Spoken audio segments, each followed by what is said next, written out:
And I'm thinking like I need to be able to beat my kids in every sport for as long as Whoop, whoop. possible, right? Like I'm, Facts. my youngest is 3. I'm 40. In my head, no one's beating me while they're in high school, which means I No got doubt. some years. Like I got to be 55 and still be able to, make these dudes know that they can't beat their dad. And so That's a fact. that is my own motivation, right, wrong, or indifferent. That's the truth. So, But if you see them through a lens of where they could possibly be, like for example, in the military, when we are interacting with chiefs, it's like I see my chiefs as chiefs of the boat, as CMCs, as executive leaders. Mhm. So my interaction with them is through that lens to help them get to that point, because I recognize that where they currently are right now is not going to be adequate in terms of performance at the next level. So I have to challenge them. I have to understand where they have blind spots. I have to understand where they may have some inconsistencies with You can how be they a see leader, things. but a leader is a developed set of skills. It's a developed set. State of mind, state of mind, state of mind, state of mind, state of mind.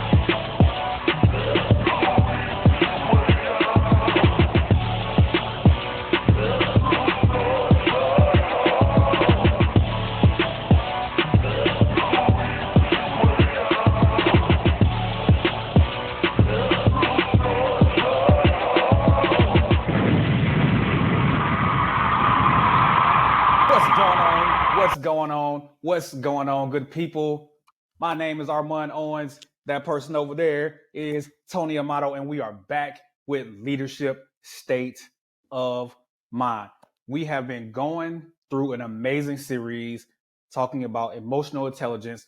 We started off with first self-awareness, led that right into empathy and how tough that is, went right into social skills, and now today, we're going to be talking about the truth about motivation. But first, Tony, how you doing, bro? Hey, man, still in Hawaii. Every day is a beautiful day. No doubt. Yeah, man, I can't complain. It's been a good week. I think the family is really starting to get settled down, starting to get in a good groove at work.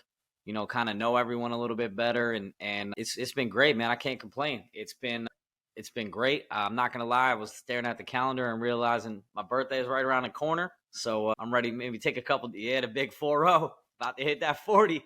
About to cross over. Yes, sir. Yes, But sir. yeah, so everything's good, man. I can't complain at all. Like I was telling you about, I just finished up that last book, Culture Code. So Yeah. been really going through some books this month, getting some miles in, and yeah, excited about this topic. Absolutely. I think motivation is one of those things that if you understand how it works and understand how you can relate with motivation, how it can be a huge skill for you. So I'm excited to talk about it for sure. No doubt. No doubt. Yeah, I think there's a lot of misunderstanding out there too concerning motivation and what it really takes to get people to move in a certain direction. Now, getting yourself to move in a specific direction, that's a challenge in and of itself. But then understanding, learning, appreciating other people, and figuring out how to get them to move in the direction that you want to move. Now that's the challenge, Jack. That's the challenge. Yeah, and I think it's one of those things where, but like a lot of things we talk about on the show, you got to start within. Like you got to understand what motivates you, what drives you, what gets you up every day, what gets you excited and motivated about doing the job and serving the people that you lead. And then once you can understand that, then you know what you need to be able to go every day. But now the next step, the next level is how do we engage with the people, figure out what motivates them. And like we'll continue to talk about it. It starts with taking the time to talk to people, right? Like get up, Absolutely. get out of the desk, get behind your desk and start talking and figuring out how they move and what motivates them every day. So, yep. And what's key, and you're going to be able to, for those that's listening out there, watching it on YouTube, listening on Spotify and all those things, one of the things that you're going to always, always, always pick up on what we're talking about is that it starts with us first. It starts with you as the leader first. What does it take to get you moving? What does it take to get you going towards a direction? Because I will tell you that if you ain't figured out yourself, you ain't gonna figure out nobody else, right? So it has to start with you, and going back to that, being honest with yourself, having that self-awareness, All these emotional intelligence attributes lead right into each other. They feed off of one another. And it's really about figuring out how to get the best out of yourself first so you can get the best out of other people. Absolutely. And like we've been doing on every show, I'm gonna kick off with a little definition. So Yep. motivation. Those who are competent in this area tend to be action oriented. They set goals, have a high need for achievement, and are always looking for ways to do better. They also tend to be very committed and are good at taking initiative. So, motivation. Now, I think later, a little bit on, we're going to talk about intrinsic versus extrinsic. But Yep. my first question to you is, what makes people motivated? What makes people motivated? Yeah. The thing that makes people motivated is whatever it is they're looking for, right? Which is why this is such a hard thing, because we're all unique, we're all different, and we all have different places of which we derive our motives, right? Because when we talk about motivation, the root of motivation is motive, right? So what's the motive? You always hear motive in terms of a crime. What's the thing that drove that person to commit that crime? But motivation is derived directly out of motive from that same premise. So what's the motive? You have an act, you have a goal, you have something that you're trying to achieve, you have something that you're trying to do. What is the motive? And for leaders, extracting that motive out of the people that you have the privilege of leading, that's a tough thing. But going to all the conversations that we're talking about, getting up out of that desk, going to have that conversation with other people, and being willing to be fascinated, being willing to just have an appreciation for what it is they value, what it is they love, what it is they are interested in. And I'll tell you, for me, the drive to be better every single day is enough. And that's individual. The drive to 1% better, because uniquely, just being 1% better, if you just dedicated yourself to being 1% better every single day of the year, you're going to be 3,700% better at the end of the year. Check my math. It lines up. Just 1% equals 3,700%. Telling you. That's a lot of increase in getting better, man. It is. But and it's a lot of times when we think about motivation, it's like, oh, well, I don't have the motivation to work out. It's that singular thing. It's the thing that you have to go do. It's not necessarily the outcome. Well, do you have, and this may sound a little bit morbid, do you have a desire not to die early? Sure. I don't. Yeah. Right? Uniquely as a African American male, being older than not significantly older than Tony, but older than Tony here, getting into the age where high blood pressure, diabetes, all these ailments start to creep up on us and are very prevalent.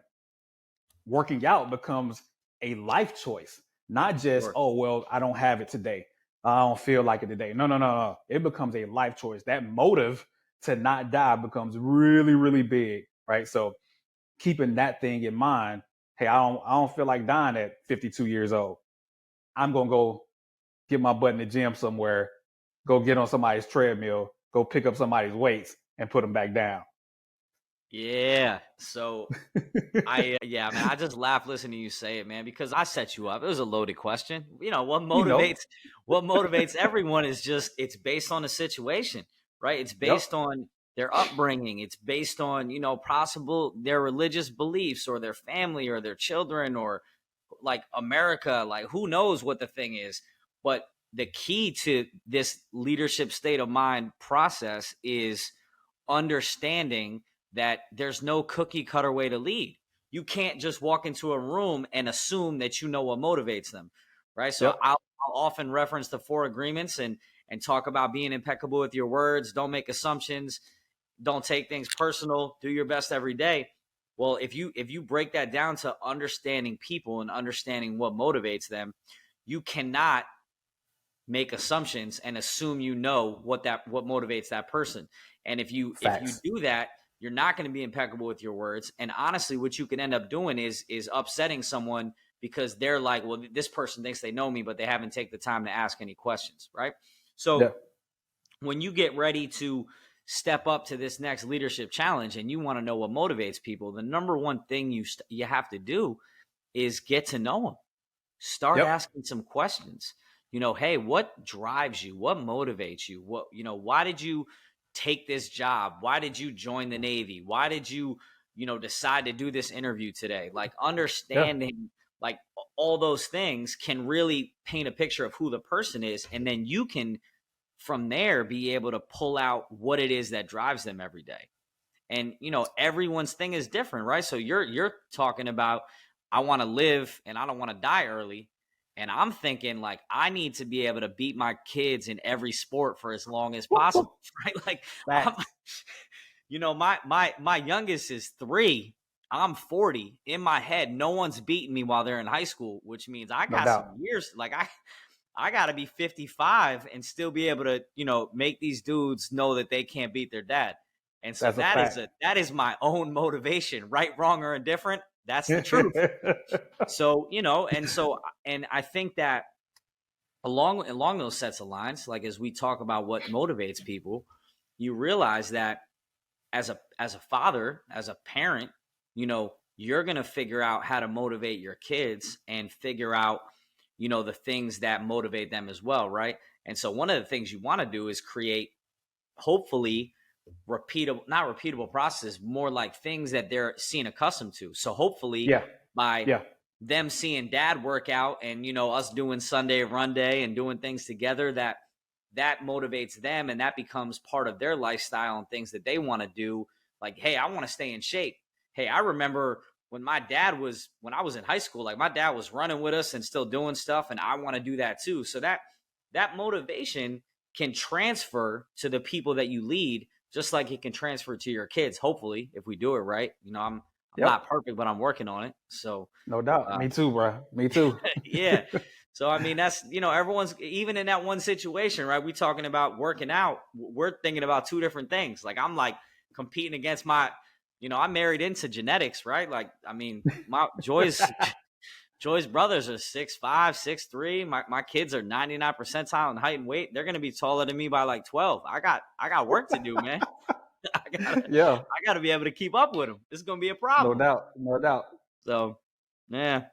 But the key to all of that is taking the time to know your people and understanding what drives. Yep. Yeah. And when you're thinking about why do you need to know your people? Because people will not act against who they believe they are. Yep.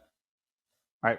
People will not go against who they have established themselves to be or who they profess themselves to be. The values that they operate under, the things that they've been shaped under, people don't typically act against those things. So if I say that I'm a person of integrity, I'm going to do all I can to ensure that I maintain and put forth that person into the world. That's who I want to make sure represents who I am. So if I don't understand who people are, if I don't understand their values, if I don't know them, then I'm not going to understand what drives them. I understand what has shaped them, because if I understand what shaped them, then I can understand how to move them. And people don't act against their own self-beliefs. So understanding those things, that has to be a conversation. That has to be a willingness to, number one, you got to be transparent as well. Be transparent and let them know who you are. So there's a willingness, there's a trust, that is established so that you can understand their values, because they're not going to move unless you know what moves them. Yep. Yeah. Yeah. And it's one of those things where, we're going to get into that in a minute when we talk about intrinsic versus extrinsic, but depending on who you are and depending on what motivates you, like that changes everything, right? Like, I don't know, man, you want to get into that now? Like kind of just break down the two differences and we can kind of talk about that a little bit. Yeah, absolutely. right? So when we're talking about extrinsic and intrinsic motivation, we've heard these terms, and we know just based on the experience of the last few years that how we have previously motivated people that we have the privilege of leading has been typically weighed on the extrinsic side. When we're talking about extrinsic, it is the carrot, right? It's the, hey, I give you this. If you do this, I will give you this. It's all external. It's all, hey, I'll give you a raise if you do this. I'll give you this parking spot if you do this. And we continue to see that matriculate. But the studies are clear. The studies are clear that this is not a sustainable model. People are not going to have a lasting level of motivation and drive towards what you want them to do solely based off an external gift, an external, some external motivation, extrinsic motivation. Now, intrinsic motivation, that's when we get into the place where it's like, all right, I'm working on who they are. I understand who they are. I understand what motivates them. I understand what they value, and that's what I speak to, right? And typically, and there's typically three things that really drives intrinsic motivation. Number one, in the workplace, is autonomy. People want to be free, to be able to, hey, I've given you a task. People have their own talents, their own abilities, their own skills, their own perspectives. They want to be able to get to the conclusion or get to the solution without being encumbered by somebody over their shoulder, right? Somebody telling them every step of the way. They want to have that autonomy to do it in their own level of expression. People want that autonomy. And if you as a leader are able to provide that level of autonomy, to the people that you have the privilege of leading, you have a great chance that those people are going to be intrinsically motivated. But if you can take that autonomy, right, and combine it with mastery. So mastery is the second level. If you give somebody start them at level one and give them, hey, this is where I want you to be. Just the growth that happens within that growth and that mastery along the way, that also is enough to keep people going. Right? You ever think about how starting just playing video games, right? Think about video games. I'm starting at level one, I'm Mario. I'm trying to save the princess. I'm going from level to level to level to level. That in and of itself is just motivation enough to get there. I want to master this so I can complete this. That mastery is motivation in and of itself. But also, if you can combine the autonomy, that mastery with purpose, a sense of purpose.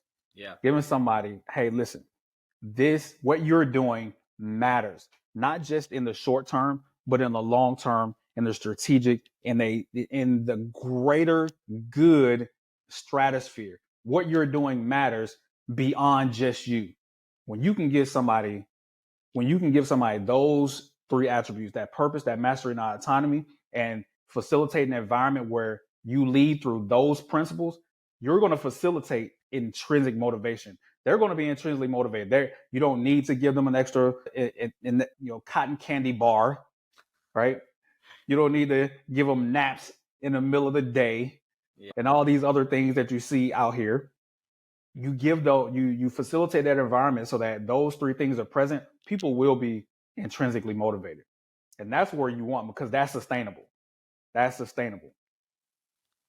Man, you dropping dimes today.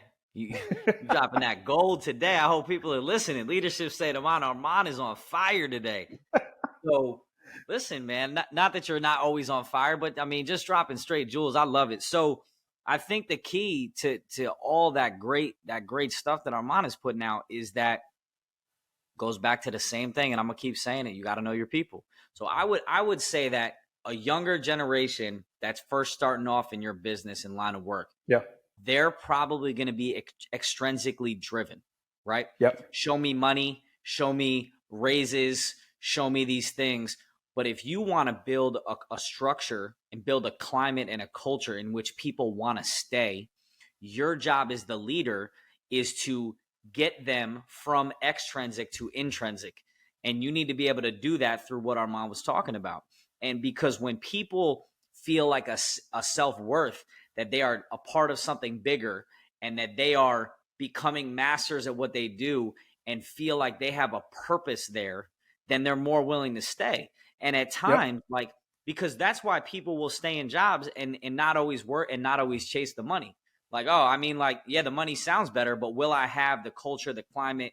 Will I have a purpose? Will I have autonomy? Will I be able to do all these things on my own and be happy because I know why I'm here and what I'm doing? And when you can build that within your teams and begin to motivate people through that process, that's when you've hit a level of euphoria where people are willing to run through a wall for you. Like because they know that you know what they want, and you're able to give that to them and continue to push them to get better. And I think that what I've seen, when you talk about that mastery, I think that the big key to that is not allowing the people that you serve to stay stagnant, right? It's your job as a leader to not just be like, hey, man, you're doing a great job. I appreciate you. And you just keep doing what you're doing, right? When you say that to people, that if you want to create a culture, yeah, man, like all you're doing is like, you're like, oh man, cool, good feedback. And they become maybe not as motivated.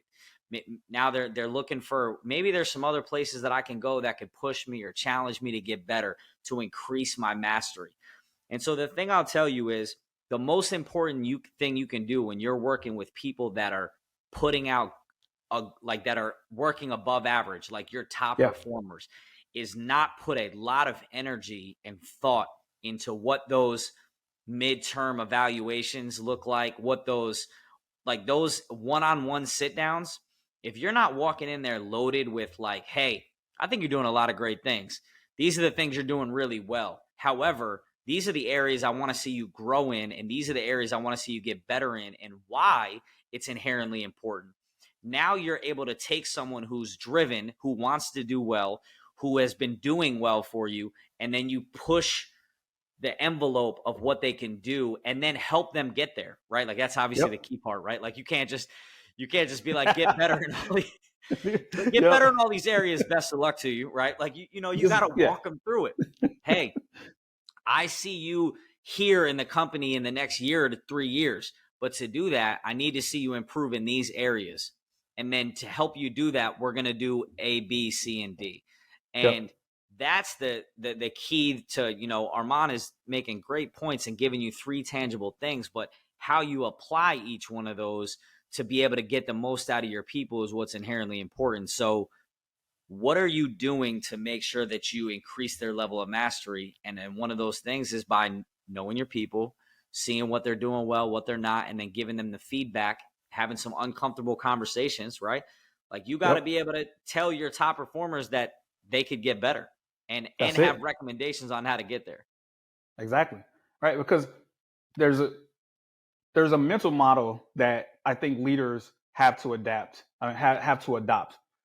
And it is seeing people better than where they currently are. Mm-hmm. Because if we see them as they are, just in terms of, hey, you're doing well, it can lull us into a place of laziness where we don't serve them adequately like you're talking about. Right? We bring them into those midterm counselings and we just, oh man, you're doing excellent. And they may be operating at about 40% or 20%, just like, and it's like, oh, okay, man. Well, I guess I'll go put my energy towards something else. I guess I'm doing all right. I ain't got to worry about anything. But if you see them through a lens of where they could possibly be, like for example, in the military, when we are interacting with chiefs, it's like I see my chiefs as chiefs of the boat, as CMCs, as executive leaders.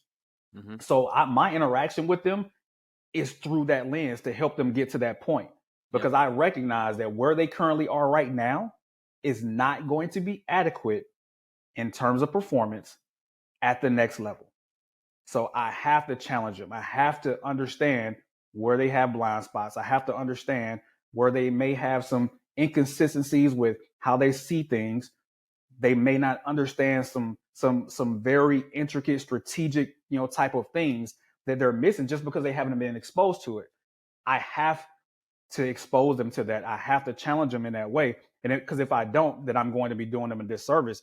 And when they get to that next level, because they're ultimately going to get there, they're going to be woefully unqualified for what's to come. So I have to see them through. I have to see them through a lens of, all right, where do I think they can go? And sometimes even maybe more than what I think they can. I have to see them at a higher level and not interact with them at the same level because I'll just naturally keep them there, and they deserve better than that from us as leaders. Love it. Love it. So I kind of jumped to mastery because I got excited because you had me motivated, right? What are some things you can do to create autonomy within your leaders to keep them intrinsically motivated? Yeah, so I love autonomy because I'm somebody that is I'm a closet creative, right? In the military, they want us to be very structured and all these things, but I'm a creative minded person, so I have different approaches. I see things from different angles, and sometimes I don't like to be locked into a specific structure. And there's people that you're going to interact with that have kind of that same idea about how they see the world, right? So when it comes to autonomy, you have to be very strategic, and there's a lot of pre-gaming that happens. And what I mean is, think about it like this: when I taught my girls how to ride their bike, instead of teaching them how to ride their bike on the street like I learned, I taught them on the grass. I learned on the street, and it was a rough process because when I failed, it hurt significantly, right? Yep. But I thought a little bit better about it when I was teaching my girls. I was like, well, let's go over here to the field and I'm going to teach you this way. And they got the benefit of falling, but it didn't hurt as much. Sure. Yeah. So when they failed, they got to, okay, I was doing this, I failed. All right, I can make these corrections to stay up longer. Boom, fell again. I can make these corrections to stay up longer. Boom, fell again. And now that time frame is increased that they're riding and not falling. So the environment that they learned in was controlled. It was safe. They got the benefit of the failure along the way, but the learning was accelerated because they didn't injure themselves. So autonomy is much of the same way. The pregame, it comes where you have to you have to be aware of all the constraints, right? And make sure that you provide that environment where, hey, you've given your expectation on, hey, you can't go this far left. You can't go this far right. You can't go this high up. You can't go this low. But you can operate anywhere within this box and do and go to town. Have your way, right? Yep. And give them the opportunity. Give them the freedom to fail and figure it out along the way. But give them those constraints, right? That's how you build that autonomy, and you increase the box. You increase the constraints along the way as they get more proficient and gain more mastery. They still have the benefit of applying their own approach, but also you get the ability to teach them along the way and guide them through the use of those constraints. I was waiting for you to say it, but you're right. It's all about setting expectations, right? I mean, if you want autonomy and you want to allow people to operate in a box, then you got to set expectations about what you want from them, right? The end state is this. At this deadline, I need this product. I need this whatever. But how you get there, man, like just get the job done. I have trust in you. I have confidence. And when you give them that level of confidence, it's what they know, that whatever they do is their plan, and that they're more bought into success, right? When it's your plan, you're more bought into like, man, if this looks bad, then I look bad, so by giving autonomy and setting expectations, you also put more buy-in onto your people because they're more committed to their own journey. The other thing with that autonomy, and that you mentioned it, is the same thing we talked about in the last podcast, right? It's that psychological safety. Yep. Right? Oh, yeah, absolutely. You have to be, so if you're in this box and you are given these expectations and tell where you need to be and what the end state is, they need to be comfortable enough to know that they're going to be allowed to fall. that they're going to be allowed to fail. And so that psychological safety that you provide, that culture that you create in that climate, this is where this intrinsic leadership comes from, because now they're like, okay, my boss trusts me to do the job. He set clear expectations about what they are. I know if I have questions or if I fail or if things aren't going right, that I can lean on them, and it's not the end of the world, because as long as I get to the end state at this time, it's all going to be good. And those are the key components that really like tie it in together. So now you take that environment and then add the mastery to it, where we're constantly pushing them to get better. And those are those checkpoints, right? Like within that box, those are those checkpoints where it's like, hey man, I see what you're doing. What if we did this? How can I help? And having those conversations and dialogue really gets you to the third stage. Once you get past that, you're on your way. You're on your way to really not worrying about the extrinsic things and more focused on the intrinsic.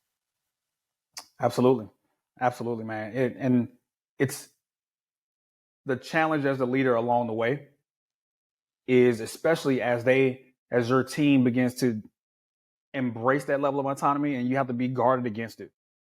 They're not going to do the things that you would necessarily do. They're not going to go A, B, C, D, E to get to F. They may go to Z and come all the way back. Yeah. And it looks like, we as leaders have to be guarded in our expression and how we see this to make sure they maintain that level of psychological safety. Yeah. Because if we start to become judgmental, and I wouldn't necessarily do it like that. Now we're beginning to stymie. Now we begin to, we're putting a lid on their capabilities. We're putting a lid on their talent. And so we have to be guarded against that and use that self-awareness, right? Mm-hmm. Employ that empathy, right? And if it's wrong, who cares? You've already built the constraints. You've already set the expectations. So what? Now it's just a collaboration to get to, to start down the right trajectory, right? So it's not that big of a deal, but honor where people are, honor what they bring you, because you don't want to put the brakes on somebody. Yeah, and I think I'll tell you that's hard. I think that is I don't want Armand made that seem like a seasoned vet, but let me tell you, when you've just seen this game before, when you've witnessed it and you know the answers to the test, and you have to allow people the space to be able to figure it out on your own. And you should, my recommendations are, one, expect that they won't do it the way that you would do it. And that's okay. Expect that.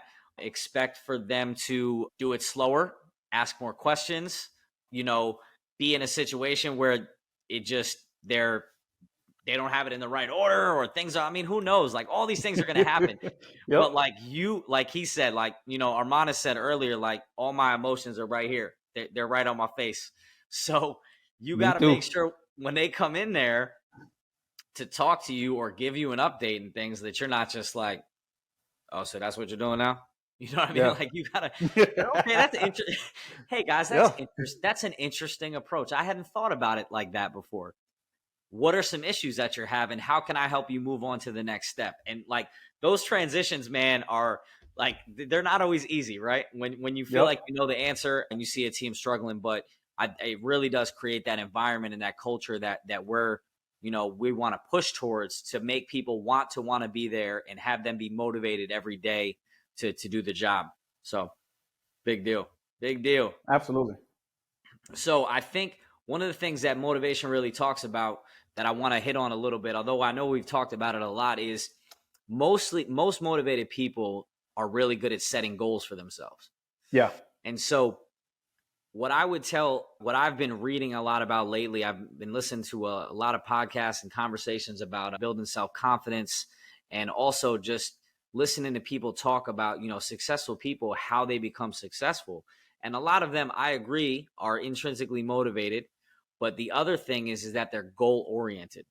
Yep. And I think to become motivated in general, one of the key components is setting goals, achievable goals that will help you become more motivated, right? If you go back to the Super Mario Brothers analogy, right? Getting past level 1 is motivating. It's exciting. Yeah. Like, I want to see what's happening at level 2, right? But if you don't know how to set goals for yourself and make them attainable goals that are going to build your motivation, like, use the running analogy.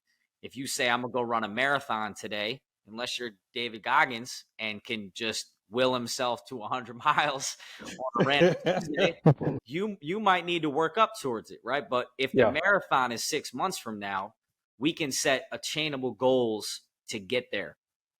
So remember, when you're talking to your teams and trying to create motivation, you also need to talk to them about goal setting and setting short attainable goals, and then be checking up on the process to make sure that they're reaching those milestones. So that way they're staying in their box and they're still going to get to the end goal in time. So just, it's inherently important to remember that part of motivation is also reaching those milestones and accomplishing those goals.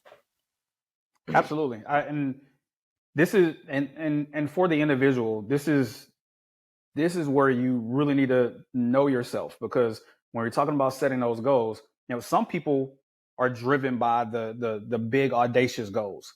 They keep that in front of their faces. They may have it on their phone lock screen. They got, vision boards and things of that nature out there. And that's where they're systematically, driving towards.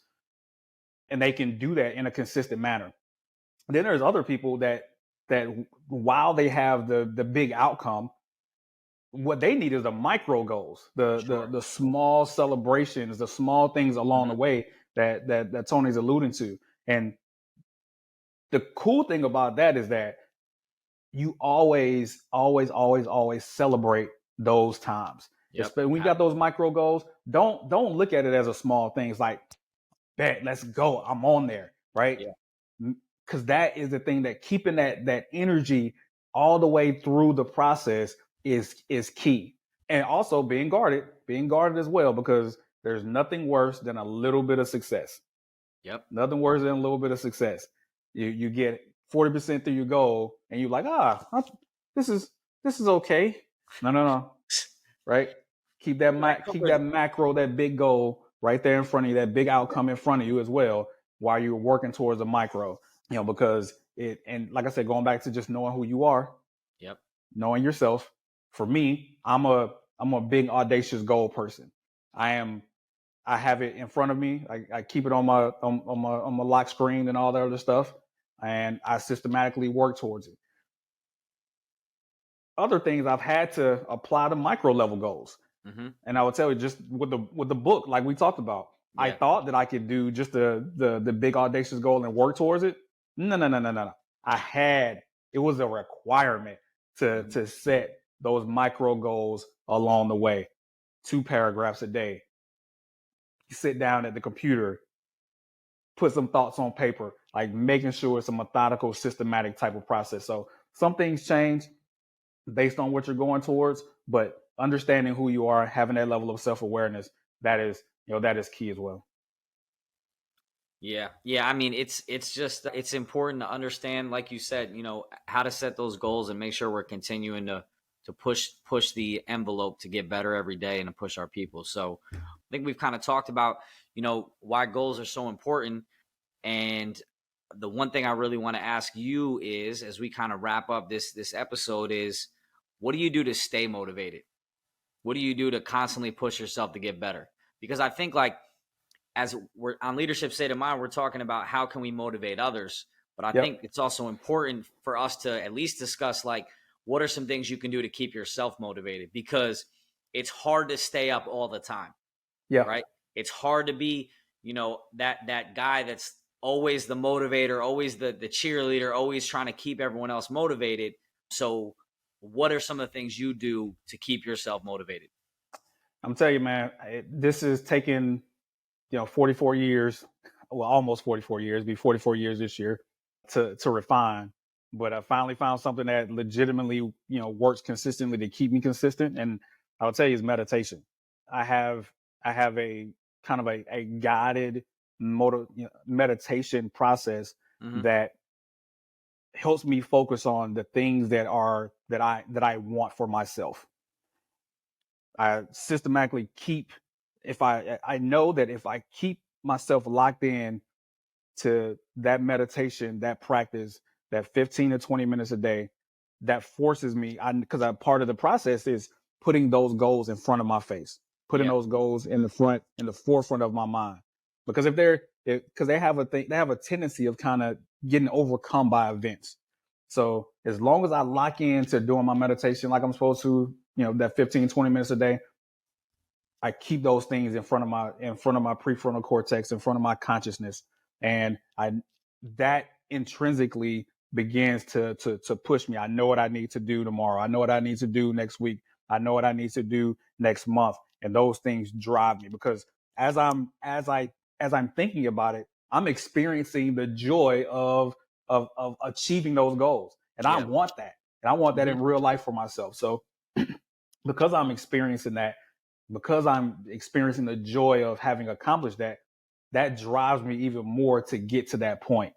Right. So just for example, during my meditation, I held my book, in my hand, and just like that was part of that was part of my visualization in my meditation. It was just holding the book in my hand and knowing that I wasn't there yet. That drove me to systematically get there. Some business things that I wanted for myself as well, having those things at the forefront of my mind and getting there. That it's been a game changer, See that? So that's one way you can do it for sure. Yep. I think everyone's gonna have their own thing. And what's great is we're gonna wrap this series up talking about self-regulation in the next one. And I think that this kind of really ties into that, right? Because Yeah. what you're talking about is you stay motivated because you know how to get yourself centered and get yourself back to a place in which you can be the best version of yourself. Exactly. So I'll tell you, I've been off the last couple of weeks and I've felt it, and I know that I'm not the best version of myself. And I really equate that to moving to a new place and not having a church that I go to, right? Like Yeah. I feel like when I'm in my best place is when every Sunday I kind of have that reset to get centered, and all that is flowing right. And I'm hearing, I'm getting good perspective, and that happens. And then that leads to me food prepping on Sunday, which leads to me eating healthy, which leads to me, making sure I'm working out every day. And then all these things are just building on one another. And now I feel like I'm motivated, I'm inspired, I'm ready to attack the day, I'm ready to help people get better. And all of that kind of it's not one thing, it's a bunch of little things that all make up what motivates me every day. And I think, when you have all those things and then have the support system at home, that is, there for you, supporting you, and kind of get you back to a great place, then you have this ability to really grow and really be motivated. And if you take anything away from this, is that no one's motivated 24/7, right? Everyone needs some downtime. Like everyone needs some downtime. But what I say to people in leadership positions that they don't always like to hear, but this is just my opinion, is that you owe it to your people to be up every day. So if you're having a bad day, it is going to transpire to your people, and that they don't deserve that. So you need to know what gets you in a good headspace. So if you're having a bad day, maybe you need to go for an afternoon run. Maybe you need to go out to the car and meditate for 10 minutes. Maybe you need to go call your wife and be like, "Hey, I'm having a bad day. Like, help me get recentered," right? And then she'll be like something motivating, like, "Hey, you know why you're here. You know what you're doing. Like, get back in the game and figure it out." Like, but whatever that thing is that to stay motivated and to stay engaged and to have people want to be around you and want to get better, and for you to inspire them, you need to know what it is that motivates you. And then that wraps it full circle, right? You know what motivates you, you know how to motivate yourself, and now you can go out and get to know your people, motivate them, create a beautiful environment with psychological safety and a culture that people want to be a part of. And now you have entered the leadership state of mind arena where you are ready to create future leaders and make your company, business, and organization better. So, bruh, I can't. If I had a mic, I'll throw it over to you so you can drop it. All right, I'll drop the mic on that, man. I can't think of a better place to wrap this. I think we've attacked some of the myths associated with motivation, and I think that we've given people what they need to not only motivate themselves, but go and motivate their teams. So, hey, just like we always do, man. Out here dropping these gems for people, not because we just want to do it for our own sake, because we're hopefully inspiring, moving you to be the best version of yourself. Tony, got anything else? Nah, man. Keep coming back. Like, share, follow. Check us out on YouTube, Spotify, and continue to come with us on this journey of leadership state of mind where we're all trying to become better versions of ourselves. Until next time, man. I'll see y'all later. You can be a leader, but a leader is a developed set of skills. It's a developed set. State of mind. State of mind. State of mind. State of mind.